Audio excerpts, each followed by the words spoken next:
الرحمن الرحيم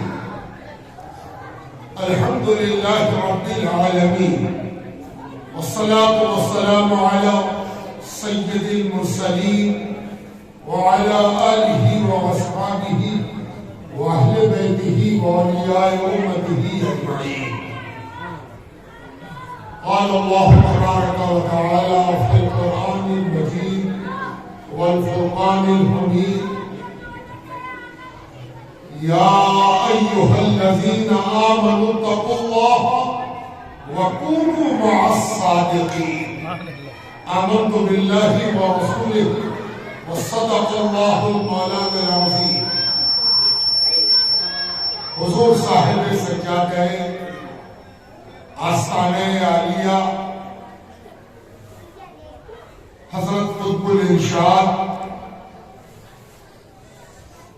شاہ محمد درگاہی محبوب الہی قدس سرہ العزیز، علماء ملت اسلامیہ، معزز سامعین و حاضرین، ارواح طیبہ اور خود صدر مجلس حضرت محبوب الہی، اس سے قبل کہ چند باتیں اس قیمتی آستانے پر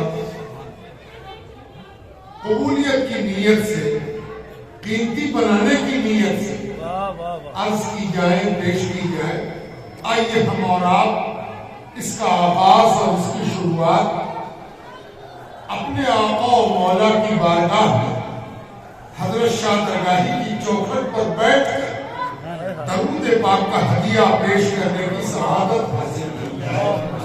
اللہم صلی علی سیدنا و مولانا محمد وعلی آل سیدنا و مولانا محمد بعدد كل ذرة الفا مرة وبارك وسلم۔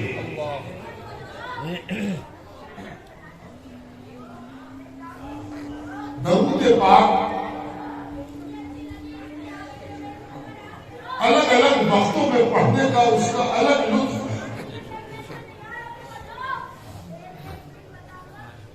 اور یہی وجہ ہے کہ پروردگار نے نماز کے لیے تو وقت مقرر کر دیا، درود کے لیے کوئی وقت مقرر نہیں کیا، تاکہ ہر وقت درود کا لطف اٹھانے والا دیوانہ اس کے لطف اٹھانے سے محروم نہ رہے۔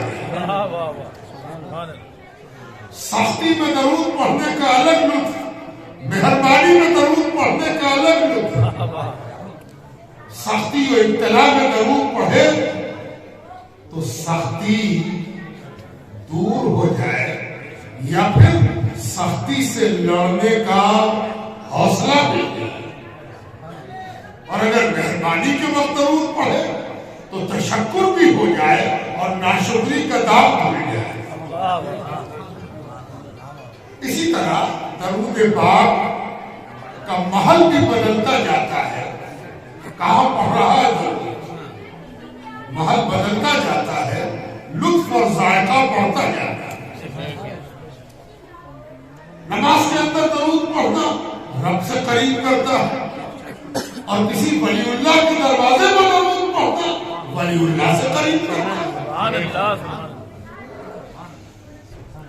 ایک اور بات یاد رہے کہ یہ اصول ہے کہ ہر اچھی بات کسی سمجھدار کے سامنے اچھی لگتی ہے۔ کوئی قیمتی بات کرنی ہو، دانش مندی سے بھری ہوئی کوئی بات کرنی ہو، تو پہلے یہ دیکھنا چاہیے کہ سننے والا کون ہے۔ اگر آپ نے کوئی دانش مندی کی بات غیر دانش مند کے آگے کر دی تو بھینس کے آگے دین بجائے۔ اسی لیے درود جب کسی ولی کے پاس پڑھا جاتا ہے تو اس کی رنگت میں، اس کے لطف میں، اس کے ذائقے میں، اس کی شان میں اور اس کے جمال میں اضافہ ہو جائے۔ آئیے برار درود پاک، اللہم صلی وسلم علی سیدنا و مولانا محمد وعلی آل سیدنا مولانا محمد صلاۃ تکون بہا فی جمیع امورنا وکیلا. یہ حضرت شاہ درگاہی کا آستانہ ہے اور ہم سب یہاں آ کے درگاہی ہو جاتے ہیں. اور درگاہ کے معنی ہوتے چوکھٹ. اور جس کے پاس چوکھٹ نہ ہو وہ گھر سے اپنا تعلق کیا بتائے. چوکھٹ وہ بنیادی چیز ہے جو یہ بتاتی ہے کہ یہ صاحب چوکھٹ ہے. چوکھٹے کا لگ جانا کسی مکان میں اس بات کی دلیل ہے کہ اب مکان مکمل ہو گیا ہے نا. تلے پر تلا تنا جا رہا ہے. جب تک چوکھٹ نہیں لگی ہے وہ مکان نہیں ہوا ہے. اور جہاں چوکھٹ لگی مکان ہو گیا. جہاں درگاہ سے تعلق پیدا ہو گیا وہ آدمی درگاہی بھی ہو گیا اور مومن ہو گیا. آپ کہیں گے یہ کون سی بات آپ نے کہی.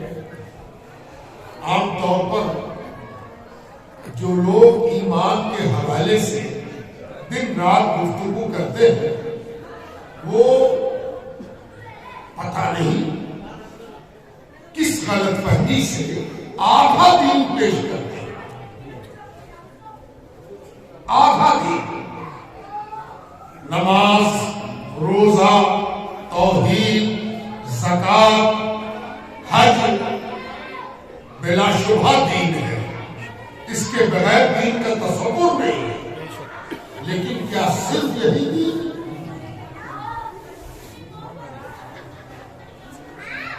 کسی تشریح اور توضیح کی ضرورت ہے. قرآن حکم ہے, قرآن فیصل ہے. قرآن سے پوچھا جائے کہ کیا قرآن کریم نے اولیاء کا لفظ استعمال نہیں کیا, ولی کا لفظ استعمال نہیں کیا, ابرار کا لفظ استعمال نہیں کیا, صالحین قرآن میں نہیں آیا, صدیقین قرآن میں نہیں آیا, صادقین قرآن میں نہیں آیا. اگر یہ قرآنی اصطلاحات ہیں تو ان سے دوری کیا مانا ہے. ہاں یہ اصطلاح اشعار کی ہوتی, منظومات کی ہوتی, اور ان اصطلاحات کا تعلق لوگوں کی خوش عقیدگی سے ہوتا تو ایک بات سمجھ میں آتی کہ ان لوگوں نے خود سے تشریح اور توضیح کر لی ہے. قرآن و حدیث سے اس کا کوئی تعلق نہیں ہے. لیکن اگر ہم بغور نہ صحیح سرسری جائزہ بھی لیں تو ہمیں یہ محسوس ہوگا کہ قرآن کریم نے بار بار اپنے نیک بندوں سے ہمیں جڑنے کا حکم دیا ہے. ایک اور بڑی اہم بات کہ نہ صرف جڑنے کا حکم دیا بلکہ دعا سکھائی. اگر دعاؤں پر ایک نظر ڈالیں وہ دعائیں جو قرآن میں معصور ہیں ان دعاؤں پر ایک نظر آپ ڈالیں گے تو آپ کو محسوس ہوگا کہ انبیاء کی دعا اللہ تعالیٰ نے نقل فرمائی ہے. اللہ تعالیٰ کا ایک اسلوب یہ ہے کہ جو دعا قبول ہو جاتی ہے اسے اللہ اپنے کلام کا حصہ بنا لیتا ہے. بالکل اس طرح سمجھیے کہ جب کسی کی درخواست قبول ہو جائے تو اس درخواست کو اگر چاہے تو سرکار پرنٹ چھپوا دے, شائع کرائے. کیوں کہ دیکھو یہ درخواست قبول ہو گئی ہے, اس کے لب و لہجے کو سیکھ لو. نہ صرف مطمع نظر قبول ہوا ہے بلکہ پیرائے بیان بھی قبول ہوا. اب اگر تم کو مانگنا ہو تو یہ پیرائے بیان سامنے رکھنا اور مانگنا. چونکہ یہ اپروو ڈرافٹ ہے اس لیے اس ڈرافٹ میں جو چیز آئے گی وہ بھی قبول ہے. سبحان اللہ سبحان اللہ. آخر اللہ تعالیٰ کی حکمت کیا ہے؟ بھائی دعا کسی نے مانگی تھی وہ قبول ہو گئی، اسے ہمیں کیوں پڑھوایا جا رہا ہے؟ پڑھوایا اس لیے جا رہا ہے کہ دیکھو یہ طریقہ کار ہے جو مقبول ہو چکا ہے، تم بھی مقبول طریقے سے آؤ، قبولیت طے ہے. اب جو انبیاء کی دعائیں قرآن کریم میں نقل ہوئی، میں دو دعا آپ کے سامنے رکھتا ہوں تاکہ ہم سب کی اس یک بستہ راز میں. میں دہلی ایئرپورٹ پر رامپور سے متعلق تلاش کر رہا تھا کہ وہاں کا ٹیمپریچر کیا ہے. دہلی میں تو 2 ڈگری پہنچ گیا ہے، بلکہ 1 پوائنٹ سم تھنگ ہے. پتہ چلا کہ رامپور تو بعض دفعہ دلی سے بھی آگے بڑھ گیا. دلی میں تو چند لمحوں کے لیے پارا نیچے آتا ہے، رامپور میں تو پارا کئی لمحات کے لیے نیچے چلا جاتا ہے.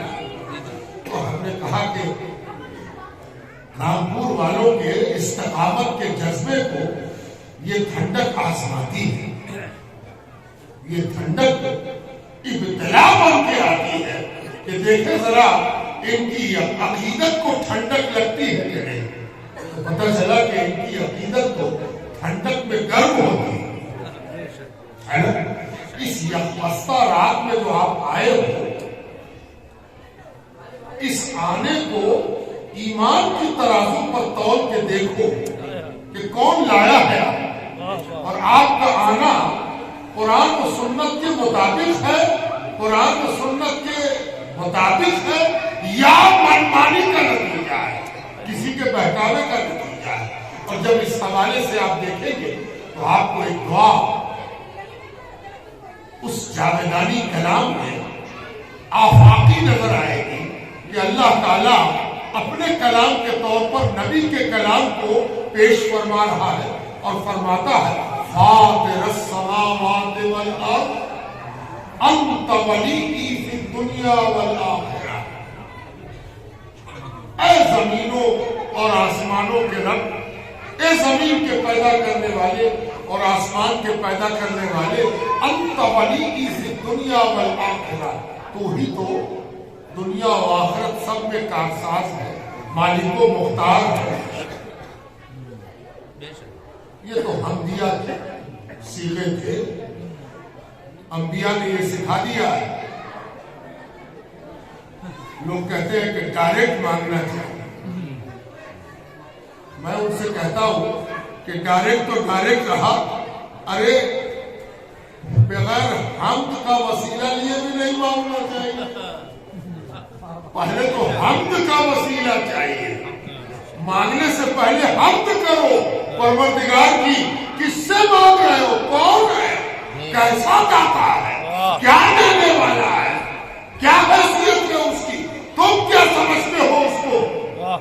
اپنی معرفت کا دروازہ کھولو اور اس کو وہ سیڑھی بناؤ جس پر چڑھ کے معراج قبولیت کی طرف بڑھو. نبی سکھاتے ہیں کیسے کہو فاطر السماوات والارض انت ولی فی الدنیا والآخرہ، ہے نا. اب اتنے کا وسیلہ ہو گیا ہے نا. وسیلے سے گھبرایا مت کرو، حمد بھی وسیلہ بنتی ہے ہے نا. ہمت ہو تو ذرا حمد کو کاٹ تو دو کہ یہ وسیلہ نہیں بنتی، حمد وسیلہ بنتی ہے. تب کہا توفنی مسلم. عجیب چیز بات ہے، مسلمانیت پر تو ہم لوگ اپنا حق سمجھتے ہیں. آج کے مسلمان ہیں، 300 سال سے تو مسلمان رامپور میں آئے. رامپور میں کسی کو روک کے پوچھا جائے کہ نواب فیض اللہ خان کے وقت سے نبی کہہ رہے توفنی مسلم، کہ پروردگار بنے جب بھی مسلمان توجہ چاہتا.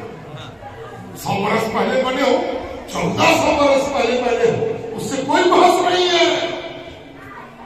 جب دم نکلے تو ہم مسلمان ہیں. سب کو اس کی فکر ہے کہ کب سے مسلمان ہے نا، کب سے مسلمان ہے نا. قرآن سکھا رہا ہے ارے قبضے کو چھوڑو، جب دم نکلے تو مسلمان ہو۔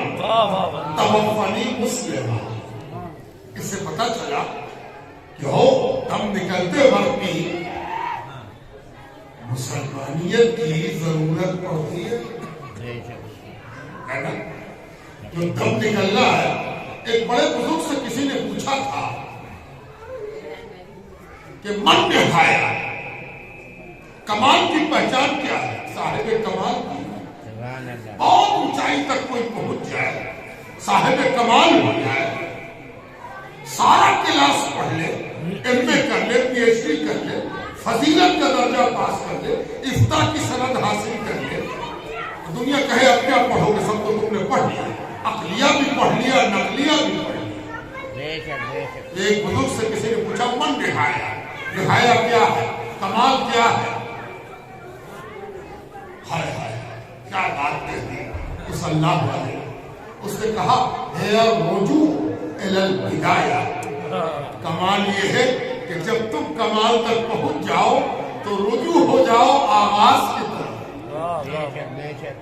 اگر آغاز کی طرف پلٹ آتے ہو تو سمجھو کہ تم باکمال ہو، اور اگر تم آغاز کی طرف نہیں پلٹے تو باکمال نہیں ہو۔ آپ سمجھ میں آتی نہیں؟ بڑے بڑے مسئلے بغارے، بڑے بڑے فتوے دیے، بڑی بڑی تفسیر لکھی، بڑی بڑی تشریح کی، بڑی بڑی توضیح کی، پوچھئے اس سے کہ آخری وقت میں کیا چاہتے ہیں؟ کہے گا بس اتنی تمنا ہے کہ پروردگار آخری وقت میں دل کے اندر سے کلمہ نکالے۔ ارے کلمہ یہ تو پہلے دن کی چیز ہے، یہ تو شروعات ہے، یہ تو آغاز ہے، یہ تو افتتاح ہے۔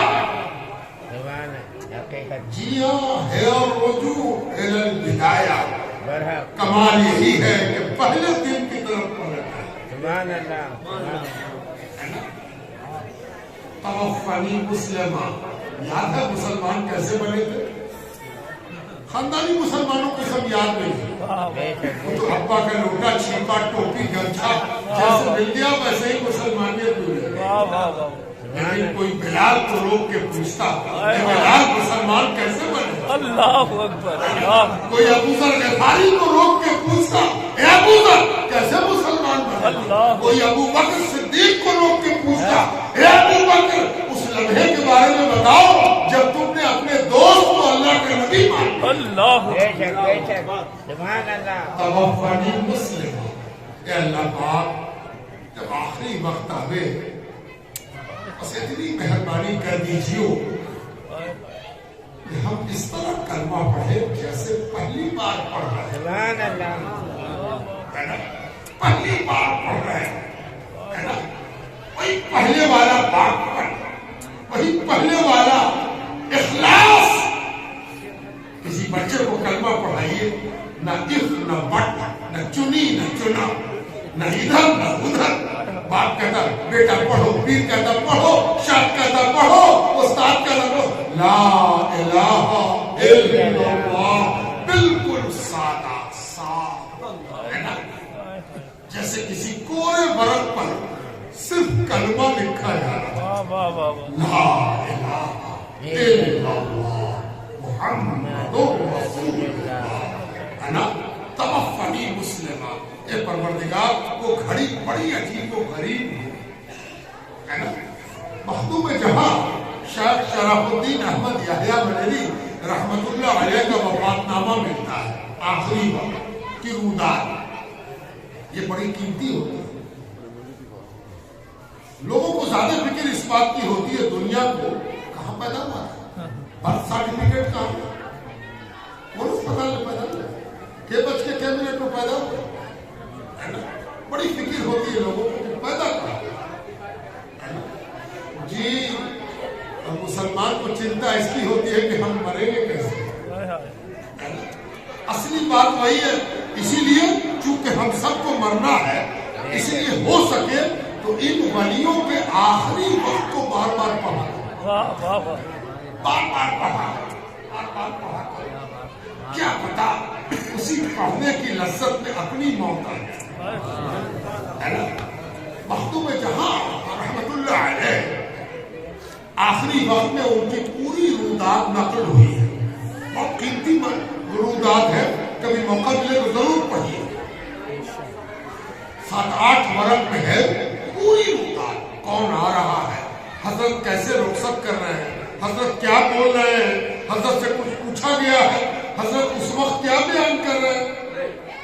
اسی میں ایک چیز آتی ہے کہ حضرت نے فرمایا لا حول ولا قوت الا باللہ۔ ظاہر ہے کہ پڑھنے والا وہاں پر آ کے ٹھٹک جاتا کہ حضرت نے لاہور کیوں کہا؟ خالص توحید ہے، قوت کے اظہار کا ہے۔ جب بھی آدمی کمزوری محسوس کرے، چاہے دشمن کے مقابلے میں ہو، چاہے نفس کے مقابلے میں ہو، نفس بہکا رہا ہو، گناہ کی طرف طبیعت جا رہی ہو، اور اس وقت لگے کہ ہم کمزور ہیں، بے بس ہیں، نفس غالب آ رہا، اس وقت پڑھنا چاہیے لا حول ولا قوت الا باللہ۔ قوت تو صرف اللہ کی ہے، عجب نہیں کہ سرکش نفس بھی مغلوب ہو جائے۔ تب یہ لاہور کیوں پڑھا؟ حضرت لاہور پڑھ کے خاموش، پھر گویا اس عالم میں توجہ جانا، اس عالم میں اور اس وقت بھی شیطان، اللہ اکبر، اللہ اپنی پناہ، اللہ اکبر، شیطان اس عالم میں بھی وسوسہ ڈال رہا ہے نا؟ الحمدللہ اللہ نے اس کے شر سے اب بھی بچایا ہے نا؟ اس سے پتہ چلا کہ جتنا بڑا عقل مند، جتنا بڑا دانشور، اتنے ہی زیادہ شیطان کی چال ہے نا؟ توفنی مسلمہ، نبی سکھا گیا، کتنی پیاری لگی ہوگی پروردگار کو یہ بات، ہے نا؟ کیسی لگی ہوگی اس جناب میں، اس بارگاہ الہی میں، اس نبی کا مانگنا، کہ اس نبی کے مانگنے کو اسٹینڈرڈ بنا دیا، معیار بنا دیا۔ اب تمہارا جی چاہے تو تم اسی سے مانگا کرو، توفنی مسلم، ہے نا؟ اچھا، میں زیادہ تفصیل میں نہیں جاتا، ورنہ اسی پر آج کی رات تمام ہوتی کہ توفنی مسلم کس قدر مشکل ہے نا؟ بابا فرید گنج شکر کے بارے میں آتا ہے کہ ان کا آخر وقت تھا عشاء کی نماز کی، عشاء کی نماز کا وقت تھا، حالت نازک تھی، بستر مرگ پر تھے، عالم سکرات میں تھے، اس عالم میں بھی کہا کہ ہم کو عشاء کی نماز پڑھا، تیار کیا گیا، نماز پڑھی۔ اس کے بعد کوئی بات چیت ہوئی، کوئی اور موضوع نکلا، تھوڑی دیر کے بعد پھر کہا عشاء کی نماز نہیں پڑھا، عشاء کی نماز پڑھا، عشاء کی نماز دوبارہ پڑھ لی، تھوڑی دیر کے بعد پھر فرمایا عشاء نہیں پڑھا، عشاء یہاں ایک وقت کی پابندی نہیں ہے، اور یہاں عالم یہ ہے کہ پڑھ کے پڑھے جاتے ہیں، پڑھ کے پڑھے جاتے ہیں۔ توفنی مسلم، توفنی مسلم، کیا شان ہے اس کی، ذرا اندازہ لگائیے۔ حضرت مختوم جہاں کا آخری وقت ہے، وہ وضو کرانے کو ایک صاحب تیار ہوئے، حضرت نے فرمایا وضو کے لیے پانی لایا،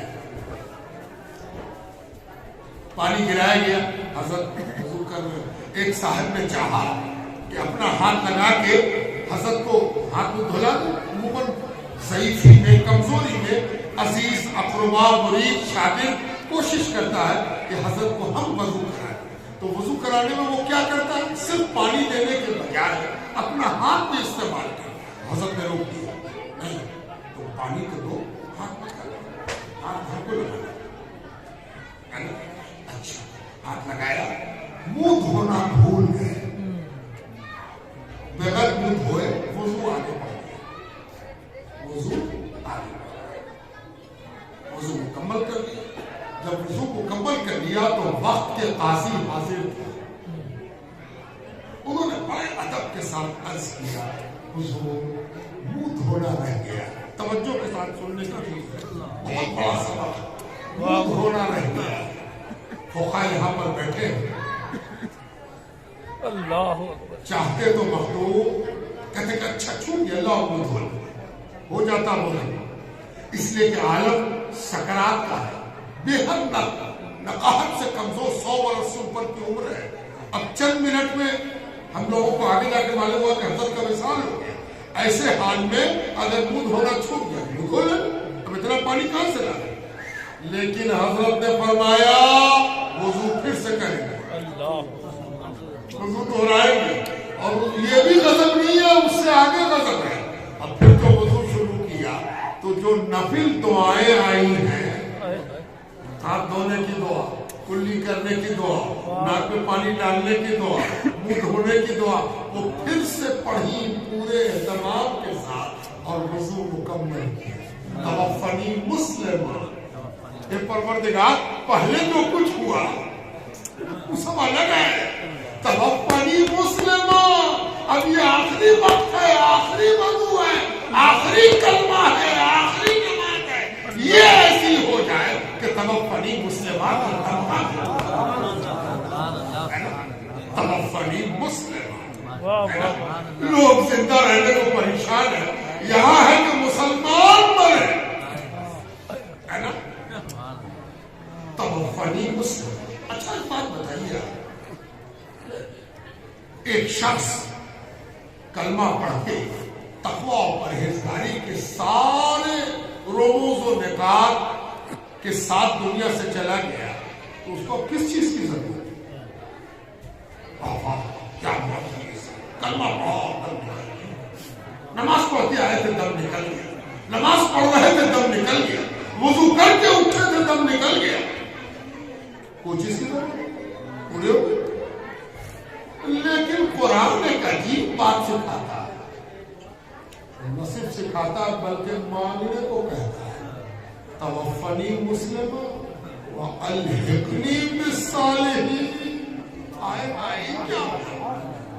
اگر توفنی مسلمان پر بات مکمل ہو گئی تھی تو اب اس کی کیا ضرورت تھی کہ نیک بندوں سے ہم کو جوڑ دینا. قرآن ہے، یہ میلاد کی کتاب نہیں، یہ میلاد اکبر نہیں، یہ ہدایت بخشش نہیں ہے. ارے یہ تو عقیدہ نسبی بھی نہیں ہے، عقیدہ تحابی بھی نہیں ہے، یہ علامہ ابن حجر اسقلانی بھی نہیں ہے کہ نہ مانو کہو کہ ہم نہ مانتے ہیں. ارے یہ تو ابن ماجہ بھی نہیں ہے، کہو کہ صحیح ہے کہ نہیں ہے. یہ قرآن کریم ہے. توفنی مسلما والحقنی بالصالحین. ہے نا، مسلمان ہو کہ ہم مرے یہی کافی نہیں ہے، اس میں بھی ڈر لگا ہوا ہے، اس میں بھی ڈر ہے، خوف ہے، خشیت ہے، گھبراہٹ ہے، بے چینی ہے. ہاں ایک دھارس اور ہے نا، جو مسلمان ہونے پر گواہی ہے نا. توفنی مسلمہ، یہ نیکی تو ہے، بھلائی تو ہے، اچھائی تو ہے، لیکن اکیلی ہے. مسلمان نہیں جائے جس کے ہاتھ میں میری انگلی چلی گئی. تو کلمہ تو پڑھائی ہے، انگلی کا پکڑ لینا بھی بتا دینا کہ کسی مقبول کرنے والے نے اس کی انگلی پکڑ لگا. الحقنی بالصالحین. یہاں وقت نہیں ہے، ورنہ ہم اللہ سبحانہ وتعالیٰ کا ایک اعجاز یہ بھی ہے، معجزہ یہ بھی ہے کہ پروردگار نے عربی زبان میں قرآن کو نازل کیا ہے. اور عربی کا کمال یہ ہے کہ اس میں الفاظ کی کثرت ہے، ایک ایک چیز کے لیے، ایک ایک معنی کے لیے، ایک ایک فعل کے لیے، ایک ایک اسم کے لیے اتنے اسماء ہیں. ذرا سی کیفیت اسم بدلی اور اسم بدل گئی، لفظ بدل گئی، کیفیت فعل میں تبدیلی آئی اور اسم بدل گئے. ایک چھوٹی سی مثال دے دیں، مثالیں بھی بہت سی ہیں. اردو میں سب کو چاند کہے، چاہے اتنا بڑا ہو، چاہے اتنی بڑی ہو، چاہے اتنا بڑا ہو. عربی میں پہلی نگاہ میں 3 لفظ ہیں، الفاظ اور بھی ہیں. وہ مہین والا جس پر جھگڑا ہو جائے، اور آپ کو کے قاضی فیصلہ کرے. کھجور کی سوکھی ہوئی شاخ کی طرح نکلا چاند، اس کو عربی میں ہلال کہتے ہیں، اور اس سے جب موٹا ہو گیا تو قمر کہلاتا ہے، اور جب پورا مکمل ہو گیا تو بدر کہلاتا ہے. ایسے میں پروردگار نے الحقنی استعمال کیا. اپنا توجہ چاہتا الحقنی ہے نا. عربی میں الحقنی کا استعمال اپنے آپ میں ایسا معنی رکھتا ہے کہ بالکل ایسے سمجھیے جیسے چوکھٹ بنتی ہے گھر میں، چوکھٹ ٹیبل بنتا، کرسی بنتی، اس میں آپ نے دیکھا ہوگا کہ چول بناتا ہے درزی، یہ بڑی مستری ہے نا، کارپینٹر چول بناتا ہے، اور چول میں چول پھنسا کے اس کے اندر بانس کا گجا دیتا ہے، بانس کی ایک لکڑی دیتا ہے. عربی میں الحاق اس کو کہتے ہیں. دو الگ الگ لکڑی ہے، ایک نا تراشیدہ ہے، ایک تراشا ہوا ہے. نا تراشیدہ کو تراشیدہ سے ملا کے رحمت الہی کی کانٹی میں کر دیا. سبحان اللہ سبحان اللہ. واہ واہ اتنی مثالیں یہ پروردگار صالحین بندے سے ہم کو جوڑ دیجیے پروردگار، جوڑیو پروردگار، پھنسا دیجیے پروردگار کہ نکل بھی نہ سکے پروردگار. کرسی ٹوٹ گئی چور نہیں.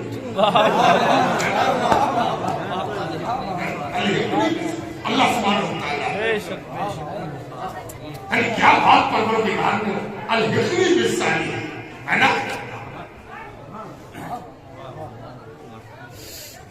یہ نماز کی اقتدا نہیں ہے کہ جیسے جیسے امام صاحب کیجیے ویسے ویسے تم کیجیے ہے نا.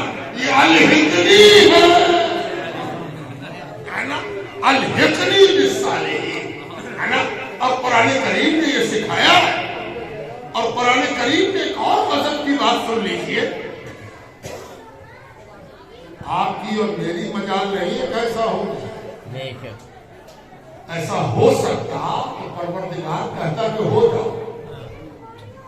آپ کو نہیں کہا گیا کہ آپ ہو جائے، آپ سے کہا گیا کہ اگر خیر چاہتے ہو تو ایسے مانگو.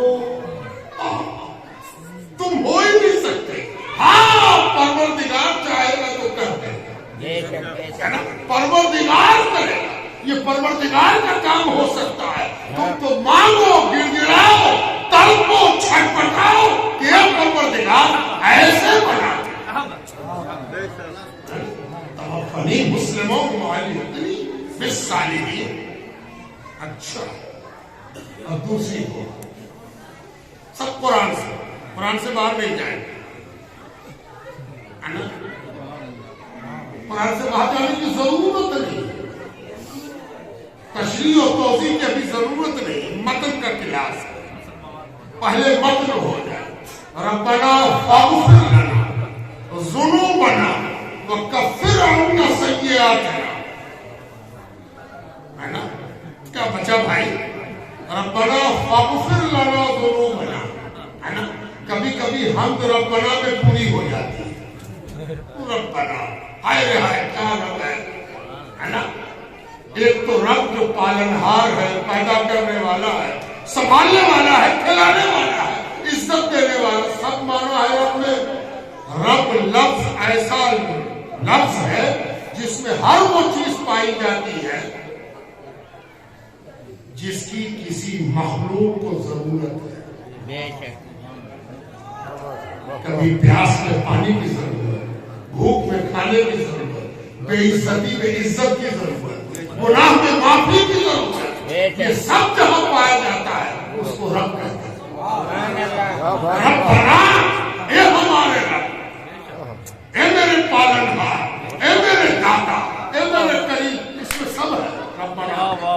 اگر وقت نہ ہو یا پھر اس میں قریب کا اشارہ آپ کو لانا ہو تو پھر زیادہ حمد میں نہ پڑھیے، صرف ربنا ربنا ربنا ربنا کی رٹ لگائیے. وہ سب سے عمدہ حمد ہے، سب سے جامع حمد ہے۔ ربنا فاغفر لنا ذنوبنا، بہت سا گناہ ہو گیا ہے پروردگار، ہم لوگ اقراری بولتے ہم کہتے ہیں کہ ہم سے گناہ فاغفر لنا ہو گیا ہے تو بخش دے پروردگار، کفر عنا سیئاتنا، ارے پروردگار اتنی سیئات ہوئی ہے، اتنے غلطی قصور لغزش معصیت ہو گئی ہے جو مٹنے والی نہیں ہے، آسانی سے نہیں مٹے گی، اور مٹ جانے سے کام بھی نہ چلے گا پروردگار۔ توجہ چاہتا ہوں ذرا معنویت قرآن کی دیکھا جائے، اگر مٹا دینا ہی سب کچھ ہے تو میرے پاس تو کچھ ہے نہیں، نیکی ہے، گناہ وہ بھی مٹ گیا تو پھر تو خالی ہو گیا۔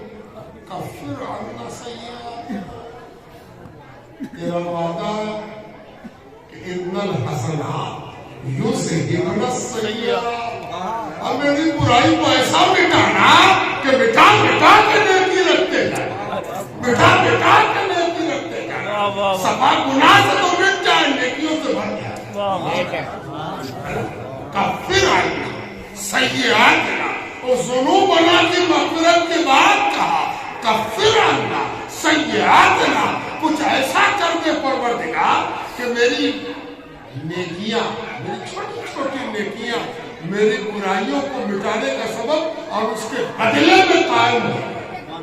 کفر عنا سیئاتنا، بس کافی ہو، اب کیا گناہ مٹ گیا، گناہ معاف ہو گیا، اس کی جگہ پر نیکی آ گئی، اب جاؤ گھر خوش رہو۔ ہر ٹھیک خبر یاد رکھیے گا، قرآن کریم کی ہر آیت آپ سے ایک خاص چیز کی متقاضی ہے، طلبگار ہے، اب وہ کیا کہ آپ کو وہ دیکھتی ہے، قرآن کی حکومت اور سے دیکھتی ہے کہ سب کون ہے؟ آخری نبی کے پیروکار، اللہ آخری نبی کے فائنل نبی کے پیروکار ہے۔ کہا اچھا، تب تو آیت کے آخری ٹکڑے پر ہمیں دھیان دینا، توجہ چاہتا نہیں بات پہنچی؟ ارے آخری نبی کی امت ہے، جس آیت کا آخری ٹکڑا یہ غور سے دیکھے گی، ہے نا؟ تب کفر عنا سیئاتنا وتوفنا مع الابرار۔ ایک بات اور کر دے پروردگار کہ موت تو طے، اب تیری طے موت پر میری کیا مجال کہ ہم کوئی ریئیکشن دے؟ ہاں اتنا ہم کہنا چاہتے ہیں کہ عام طور پر موت کو مانا جاتا ہے کہ وہ اکیلے ہوتی ہے، اکیلی موت ہوتی ہے۔ پروردگار بس ہم اتنا چاہتے ہیں کہ دنیا اکیلی سمجھے تو سمجھا کرے، ہم کو موت ایسی حالت میں آئے کہ ہم مطمئن ہو کہ ابرار میرے ساتھ، ابرار میرے ساتھ، ابرار میرے ساتھ۔ چلیے اس حدیث کو پھر سے پڑھتے ہیں، نئے تناظر کہ وہ صحابی دوڑے ہوئے آئے اور عرض کیا یا رسول اللہ قیامت کب آئے گا؟ مشہور حدیث ہے، سب لوگ جانتے ہیں، دم اللہ قیامت کب آئے؟ قیامت ہائے رہائے، کیا یقین تھا، کیسا ایمان تھا، کیسی سمجھداری تھی، کیسی دانش مندی تھی کہ آ کے پوچھتے قیامت کب آئے گا؟ دم اللہ کیا سمجھا تھا انہوں نے قیامت کے بارے میں، اور یقین کی کس منزل پر فائز تھے کہ جب ان کو یقین ہو گیا کہ قیامت آئے گی اور یہ بھی یقین ہو گیا کہ ابھی بھی آ سکتی ہے، تو دوڑ پڑے کہ جا کے پوچھ لے قیامت کب آئے گی۔ اب ذرا رک جائے، اس حدیث کو سمجھنا ہے۔ ایک طبقہ ہمارا یہ کہے گا کہ نبی کو تو یہ بتایا ہی نہیں گیا ہے کہ قیامت کب آئے گی،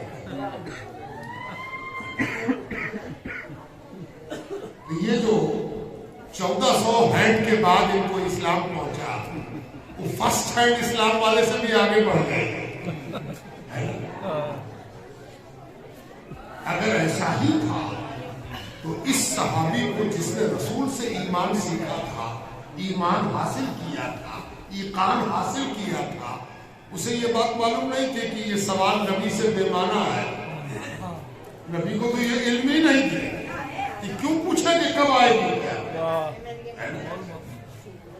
دوسری بات یہ کہ قیامت کب آئے گی یہ پوچھنے کی ہڑبڑی کیوں ہے؟ یہ پوچھنے کی ہڑبڑی کیوں ہے؟ پوچھ لیا تو ہر پوچھ لیں، اصل میں پوچھ لیں، مغرب میں پوچھ لیں. یہ دو باتیں ذہن میں رکھیے گا تو یہ حدیث سمجھ میں آئے. حضور پاک علیہ السلام اگر ان سے کہہ دیتے کہ قیامت کے آنے کی نشانی یہ ہے جو ہم بھی جانتے ہیں آپ بھی جانتے ہیں، مطالعہ کرتے جائیے، آپ کو 100 سے اوپر حدیثیں ملے گی جو علامات قیامت سے متعلق ہے. یہ ہوگا تو قیامت آئے گی، یہ ہوگا تو قیامت آئے گی، ایسا زمانہ آئے گا، ایسے معاملات ہوں گے، یہاں تک کہ یہ مہینہ ہوگا، یہ دن ہوگا، یہ سب موجود ہے. تو حضور صلی اللہ علیہ وسلم کے سامنے پوچھا گیا کہ قیامت کب آئے گی، تو حضور کہہ دیتے جمعے کو آئے، حضور کہہ دیتے محرم میں آئے، حضور کہہ دیتے آنے ہی والی ہے. حضور نے یہ سب نہیں کہا. یعنی دو بات یقین کر لو. پہلی بات یہ کہ امتی کو رسول سے بہتر کوئی نہیں جانتا. دوسرے یہ کہ صحابی سے بڑھ کے کوئی رسول کو نہیں پہچانتا.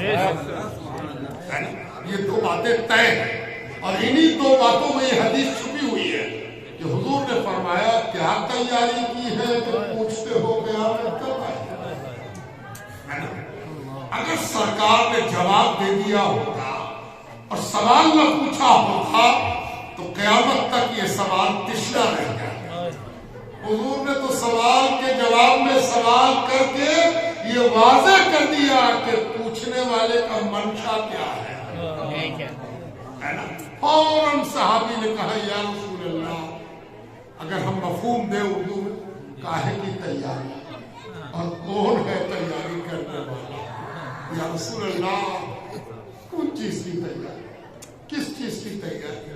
نہ اچھی نماز، نہ اچھا نہ نماز کا تکیہ، نہ روزے کا کچن کہ لگا کے بیٹھ جائے ہم تو نمازی ہیں، ہم تو روزے دار ہیں. دیکھو ایک خاص بات یاد رکھو، جس چوکھٹ پر ہم لوگ بیٹھے ہیں یہ دنیا کی واحد چوکھٹ ہے صوفیاء کرام. کیا یہ جو ہم نے آپ سے کہہ دیا کہ یہ دنیا کی واحد چوکھٹ ہے، اس کو سمجھ لیجیے. دنیا کے جس اسکول آف تھاؤٹ کے پاس آپ جائیے گا، مکتبہ فکر کے پاس جائیے گا، وہ آپ کو بتائے گا کہ سب دو زخمی ہے سوائے میرے. ہم جنت میں جاتے ہیں، باقی سب دو زخمی ہیں، سب ناری ہیں اور ہم ناجی ہیں. اکیلی چوکھٹ ہے یہ. آج تک کوئی ایسا صوفیاء کے درمیان نہیں آیا جس نے شب و روز اپنے اوپر ماتم نہ کیا ہو کہ ہائے کیا ہو، ہائے کیا ہو، ہائے کیا ہو. یہ واحد قوم ہے اور اسی لیے اس کو صادقین کہا گیا ہے. اس لیے کہ اللہ تعالیٰ پر تکیہ کرتی ہے، اس کے فضل پر تکیہ کرتی ہے، اللہ کے مہربانی پر تکیہ کرتی ہے اور ڈرتی رہتی ہے کہ پتہ نہیں کیا ہے نا. تو بزرگوں، دوستوں اور عزیزوں، انہوں نے آ کے پوچھا یا رسول اللہ قیامت کب آئے گی. کہا گیا کہ قیامت کی تیاری کیا ہے. انہوں نے کہا کہ کاہے کی تیاری حضور، کس چیز کو تیاری کہے. تیاری کر کے بھی لگتا ہے کہ تیاری نہیں کی ہے نا. تیاری کر کے بھی لگتا ہے کہ تیاری نہیں کی. کہا ایسا اچھے اسٹوڈنٹ سے جب آپ بات کیجیے گا تو بھرپور تیاری کے بعد بھی پینڈولم کی طرح ڈولتا رہتا ہے. تم رات بھر جاگ کے پڑھے ہو تو کہاں پریشان کہے گا کہ پریشانی تو تب تک ہے نا جب تک رزلٹ نہ ہو جائے. ایسا تھوڑی ہے کہ ہم بڑی تیاری کریں رامپور میں، بڑی محنت سے پڑھیں کہ بیٹا تم کاہے کی تیاری کرتے ہیں، آئی ایس کی تیاری کرتے. اور تیاری کرتے کرتے ایک صبح اٹھا کہ ابا ایک تختی بنوا دیتے گولڈن کلر کی. ابا نے پوچھا بیٹا کون چیز کے لیے تختی؟ کہا اس میں میرا نام ہوتا اور نیچے میں IAS لکھا ہو. بیٹا تو ابھی تو امتحان پاس نہیں ہوئی، تیاری پوری ہو گئی، دیکھیے نا IAS.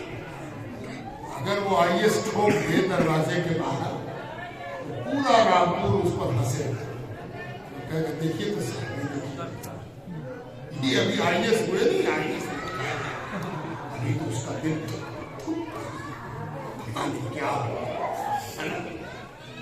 ہم لوگ PhD کا وائبہ لیتے ہیں ہندوستان کی یونیورسٹیز میں. اکیڈمک طریقہ کار میں PhD آخری امتحان ہے، اس کے بعد کوئی امتحان نہیں. میں آپ سے کیا بتاؤں، بعض دفعہ بہت اچھا اسٹوڈنٹ اچھی تھیسس لکھے ہوئے جب اس سے سوال کرنے لگے تو پسینے پسینے پوچھا کیا بات، کیوں پریشان؟ جواب تو تم تو بہت اچھا لکھتے ہو تھیسس تو سوال ہے.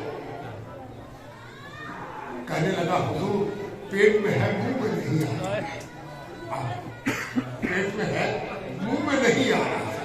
یعنی جواب معلوم تو ہے لیکن قدرت نہیں ہے کہ جواب دے سکے.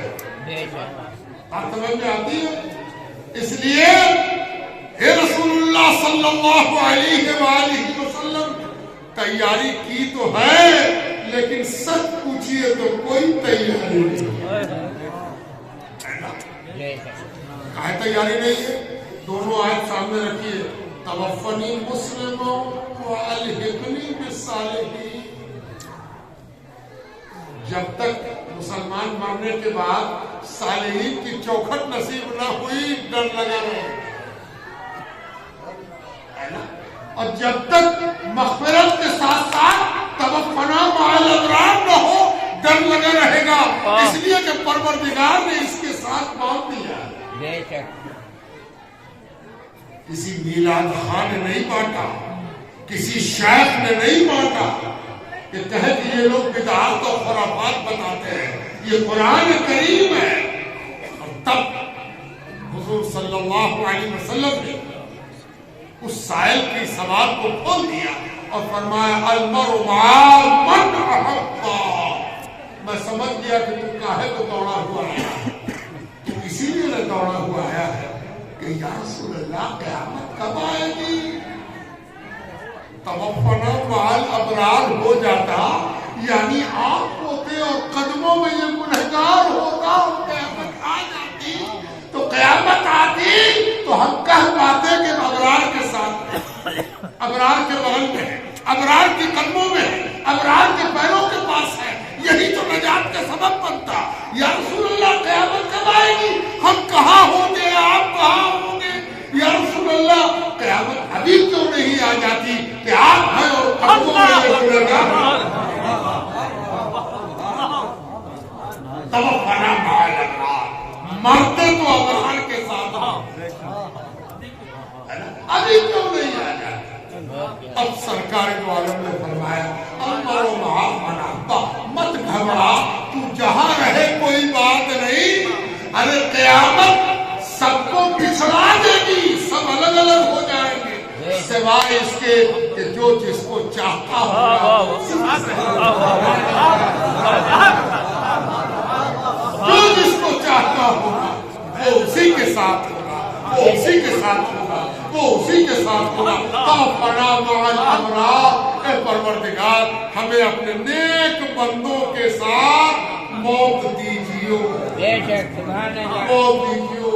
پروردگار ایسی حالت میں موت دیجیو کہ میرے ساتھ ابرار.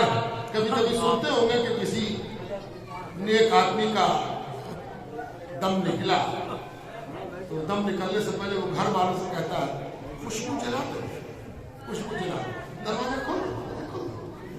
بہت ٹھنڈا ہے، دروازہ بند رہ دیجیے.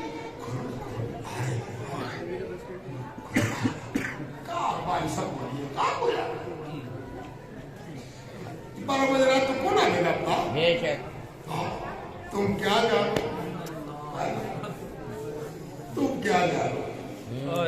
ہوائی جہاز پر بیٹھنے کے بعد کھڑکی سے رامپور کیسا دکھائی دیتا ہے یہ تم رامپور والے جانو گے. اے زندے تو کیا جانو، جب کسی کو موت آتی ہے تو تو وہ اس زندگی کو کیسے دیکھتا ہے. سبحان اللہ سبحان اللہ. توفنی مسلماً والحقنی بالصالحین. ہے نا؟ آ رہے آنے دو. یہ ہوتا اللہ کرے ایسا ہو جائے. سینے پر تسلی کو تیرا ہاتھ دھرا. کیا عالم ہو، عالم یہ ہو کہ ہم درد سے چھٹپٹا رہے ہو. ابا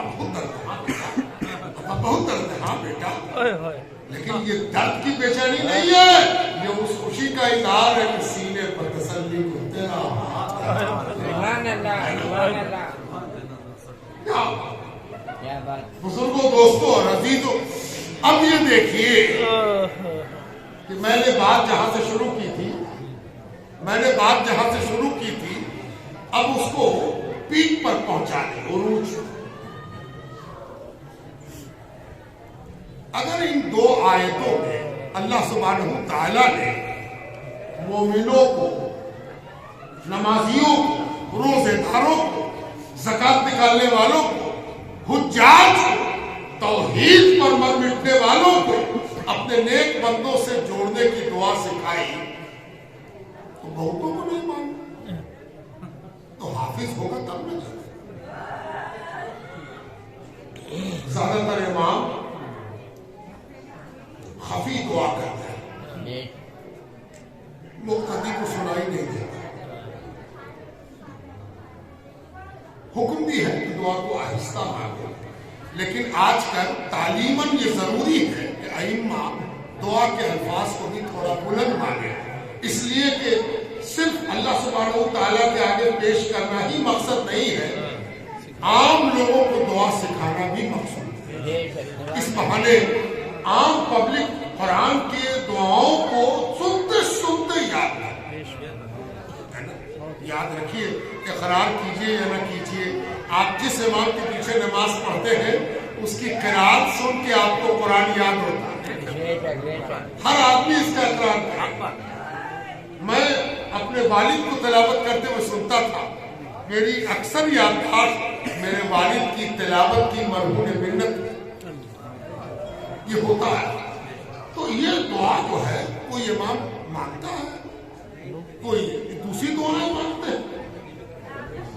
اتنی امپورٹنٹ چیز تھی تو پروردگار نے صرف 2 دعاؤں میں کیوں چھوڑا؟ توجہ چاہتے ہیں. آپ بڑے قیمتی لوگ ہو اور اپنا قیمتی وقت نکال کے یہاں آئے ہو اور رات کو بھی قربان کر رہے ہو اور اپنے لحاظ کی گرمی کو بھی قربان کر رہے ہو، اس لیے ایک بڑی قیمتی بات ہے کہ پروردگار، پہلے تو یہ جان لیجیے کہ پروردگار کی پروگرامنگ کیا ہے، نظام. پروردگار کو یہ مقصود نہیں ہے کہ دوزخ بھر جائے. دوزخ بھرنے کی اگر پروردگار کی پروگرامنگ ہوتی تو 1.25 لاکھ نبی نہ آتے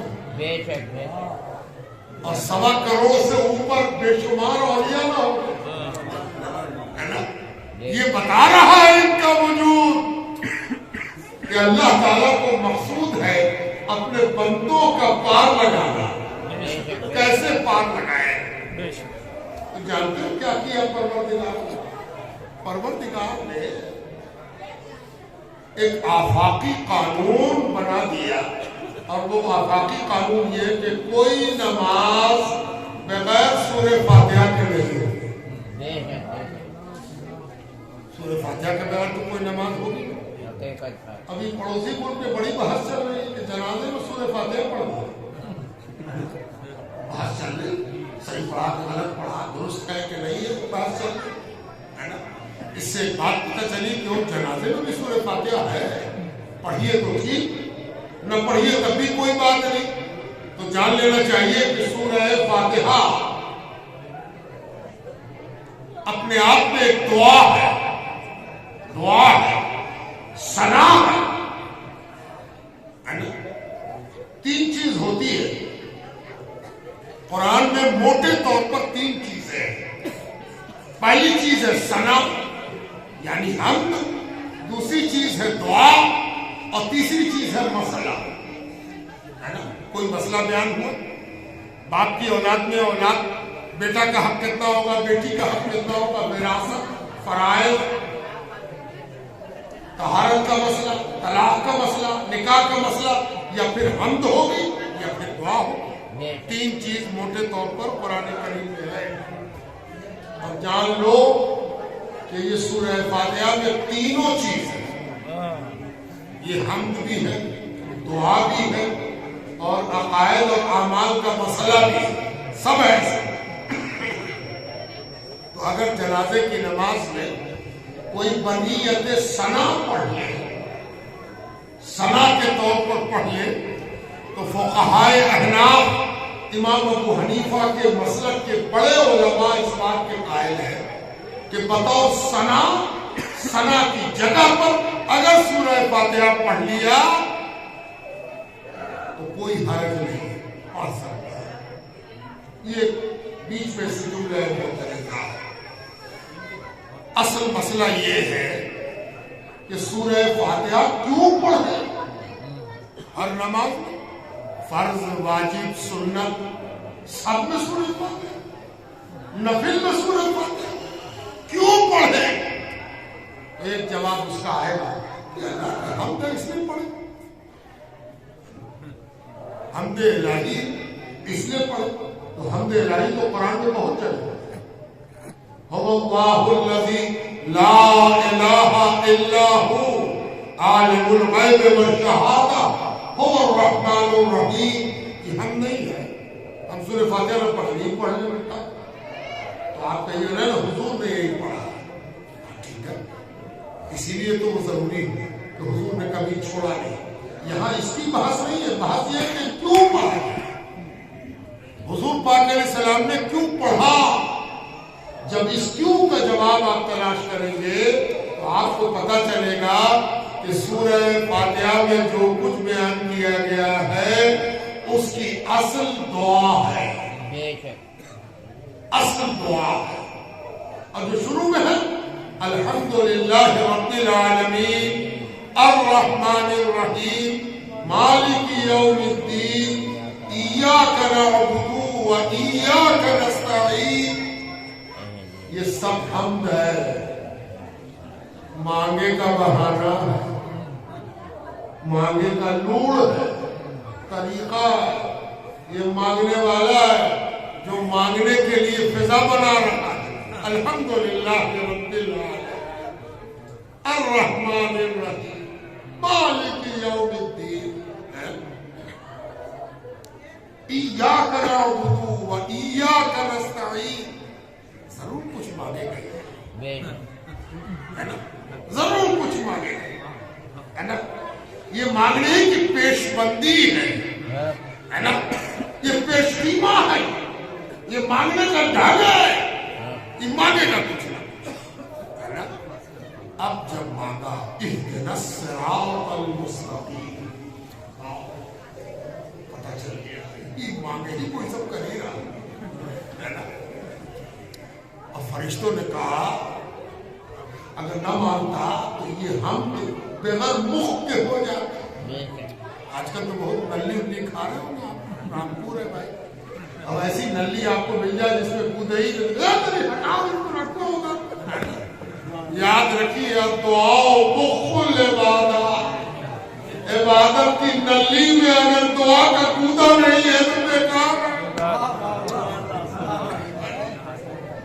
اصل تو وہ ہے کہ مانگے گا کیا، مانگنا تو اس کا گودا ہے نا، بس گودا نکلنا چاہیے. اہدنا الصراط المستقیم، ہے نا. یہ سب سے گڑبڑ عنوان یہی ہے بھائی، کیا کہ ہر فرقہ کھینچ رہا ہے کہ صراط مستقیم تو ادھر ہے، ادھر آؤ، ادھر چلو نا، صراط مستقیم ادھر ہے، صراط مستقیم ادھر ہے. ایک بات یاد رکھیے گا، پروردگار نے الحمدللہ رب العالمین کی تشریح نہیں کی، الرحمن الرحیم کی تشریح نہیں کی، مالک یوم الدین کی تشریح نہیں کی، ایاک نعبد و ایاک نستعین کی تشریح نہیں کی. مولانا آزاد نے کر دی اتنی موٹی کتاب،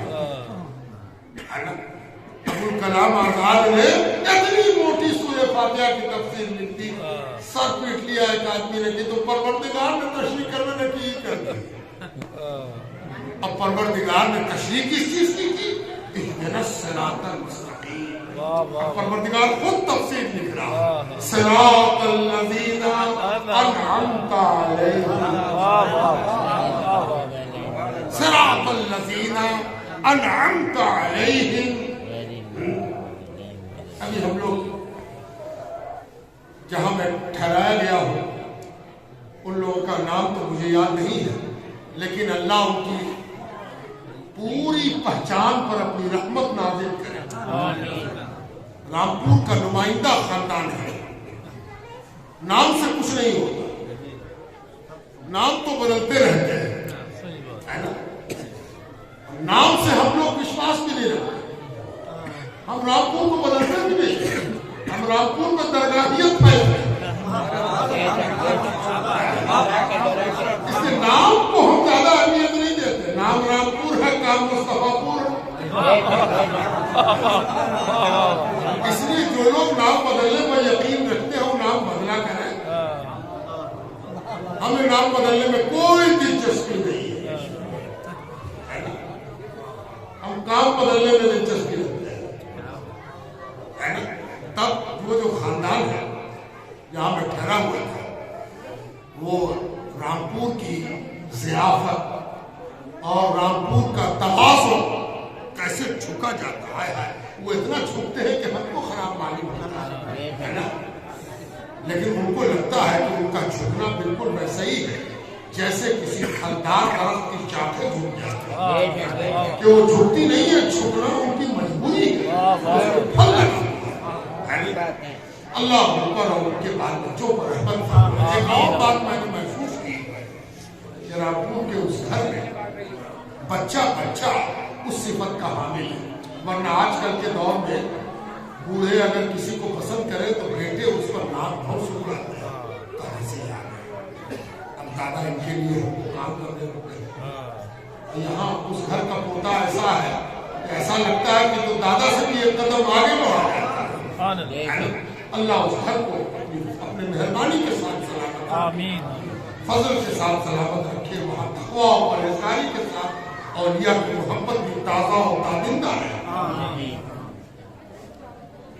صراط الذین انعمت علیہم، راستہ ان لوگوں کا جن پر نعمت کی گئی، انعام دیا گیا، پرسکار دیا گیا، پرسکرت دیا گیا.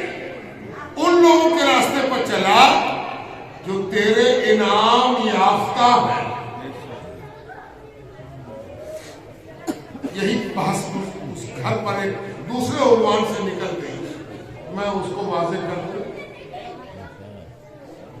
کہ انعام اس دنیا میں کئی قسم کا ہے.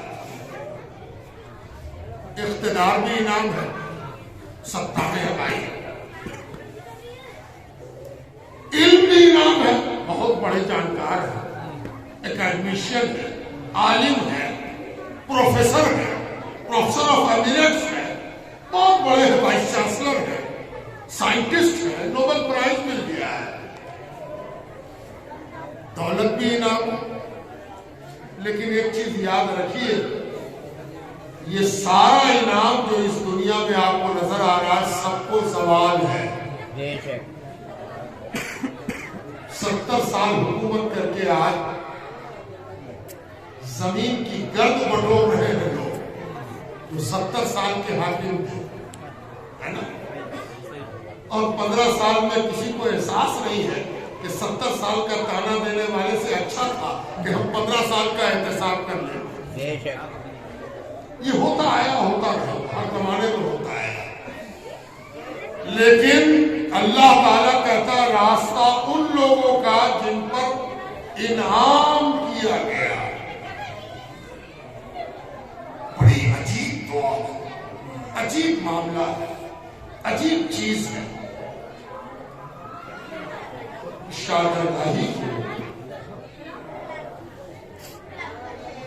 200 سال بیت گئے. 200 سال بیت گئے، اس میں 18 مزید ہو.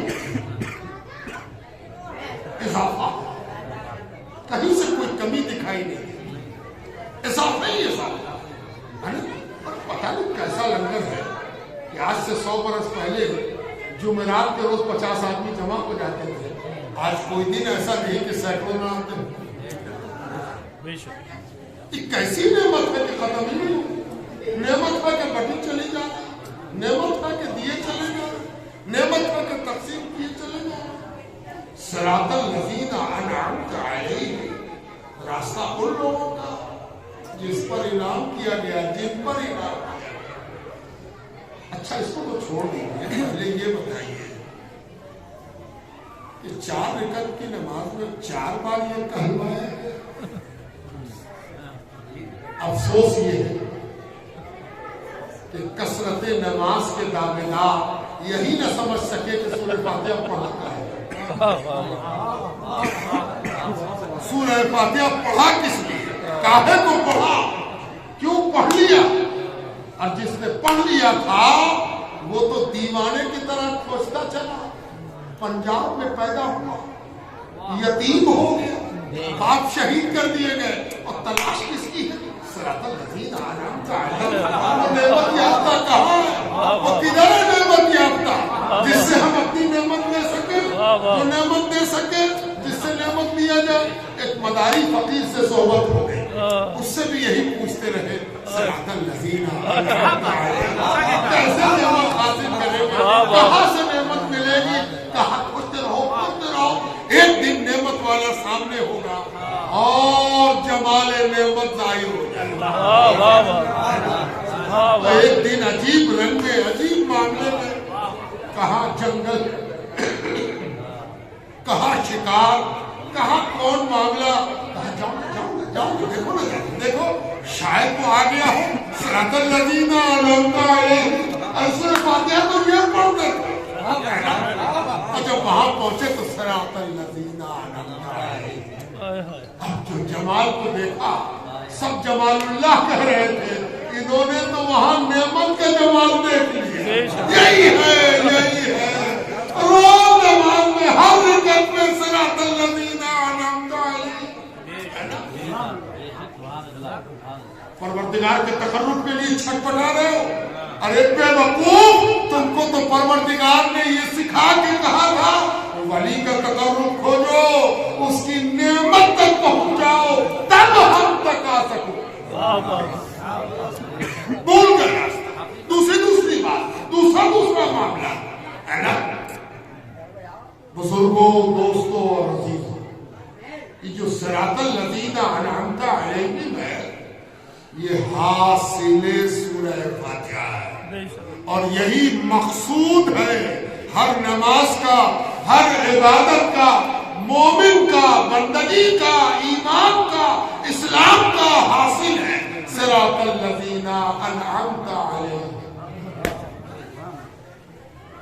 بزرگوں, دوستوں اور عزیزوں, یہ جو ہم لوگ حاضر آئے ہیں وہ بھی اسی لیے آئے ہیں کہ صراط الذین انعمت علیہم پڑھ کر کے حضرت کی طرف رجوع کریں. آپ نے سنا ہوگا کہ یہ جو درگاہوں پر جانے والے درگاہ پر جا کے کیا پڑھتے ہیں, فاتحہ پڑھتے ہیں.